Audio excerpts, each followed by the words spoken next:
Welcome to Telangana వెలుగు. నేను మీ రాజు. So Jeevan Reddy Congress పార్టీలో ఉన్నటువంటి సీనియర్ నాయకుల్లో, కాంగ్రెస్ పార్టీ ముఖ్య నేతల్లో ఒకరైనటువంటి జీవన్ రెడ్డి గారు కాంగ్రెస్ పార్టీకి రాజీనామా చేయడం అనేది జరిగింది. వాళ్ళు రాజీనామా చేయడంతో పాటు ఈరోజు సంచలన ఒక డైలాగ్ కొట్టారు. అప్పుడు కేసీఆర్ పోవాలి, మార్పు రావాలి అని చెప్పేసి అప్పుడు ప్రచారం చేసుకుంటే, ఇప్పుడు మాత్రం రేవంత్ రెడ్డి పోవాలి, కేసీఆర్ రావాలి అని ప్రజలందరూ అనుకున్నట్లు కూడా వారు ఒక మాట మాట్లాడడం అనేది జరిగింది. ఈ ప్రెస్ మీట్ తర్వాత చాలా వరకు ఇంకా బీఆర్ఎస్ లోకే వెళ్తారు అని చెప్పేసి కూడా కన్ఫర్మ్ అయ్యారు. దానికి సంబంధించి ముహూర్తం కూడా ఫిక్స్ అయినట్లు కూడా తెలుస్తుంది. సో ఏప్రిల్ 13వ తేదీన బీఆర్ఎస్ పార్టీలోకి మాజీ మంత్రి జీవన్ రెడ్డి, ఏప్రిల్ 7వ తేదీన జీవన్ రెడ్డి నివాసానికి వెళ్లి ఆహ్వానించనున్న కేటీఆర్ ఏప్రిల్ 13న పార్టీ చేరిక అనంతరం జగిత్యాలలో ప్లీనరీ పెట్టాలనే ఆలోచనలో బీఆర్ఎస్ పార్టీ ఉన్నట్లు కూడా తెలుస్తుంది. సో 27వ తేదీ నాడు దాదాపుగా టిఆర్ఎస్ ఇప్పుడు బీఆర్ఎస్ పార్టీ పెట్టి దాదాపు 26 సంవత్సరాలు కంప్లీట్ అవుతుంది.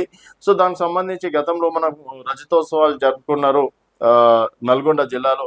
సో 25 సంవత్సరాలు రజతోత్సవం జరుపుకోవడం అనేది జరిగింది. ఇప్పుడు 26వ సంవత్సరం ఇక్కడ జగిత్యాల కరీంనగర్ లోనే పెట్టాలని, దానికన్నా ముందే 13వ తేదీ నాడే ప్లీనరీ పెట్టాలనే ఆలోచనలో బీఆర్ఎస్ పార్టీ చేస్తున్నట్లు కూడా సమాచారం. ఎందుకంటే జగిత్యాలలో జీవన్ రెడ్డి గారి జాయినింగ్ ఇంపాక్ట్ అనేది డెఫినెట్ గా పార్టీ పైన ఉంటుంది, కాంగ్రెస్ పార్టీ పైన కూడా ప్రభావం చూపే అవకాశం ఉంటుంది.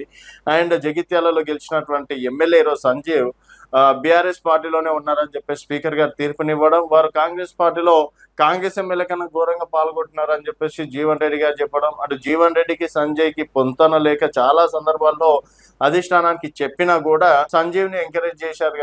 కానీ ఇక్కడ జీవన్ రెడ్డి గారిని ఎంకరేజ్ చేయకపోవడం తోటి మనస్పర్ధాలతోటి ఈరోజు జీవన్ రెడ్డి గారు బయటకు వచ్చారు. అండ్ కార్యకర్తలతో అందరితో చర్చించిన తర్వాత ఏ పార్టీలోకి వెళ్తారని చెప్పేసి ఆయన చెప్పడం అనేది జరిగింది. బట్ ఆయన సిద్ధాంతాలకు మాత్రం భారతీయ జనతా పార్టీ, ఎందుకంటే దాదాపుగా 40-50 సంవత్సరాలుగా బీజేపీ తోటి ఫైట్ చేస్తున్నారు అక్కడ కేంద్రంలో కావచ్చు.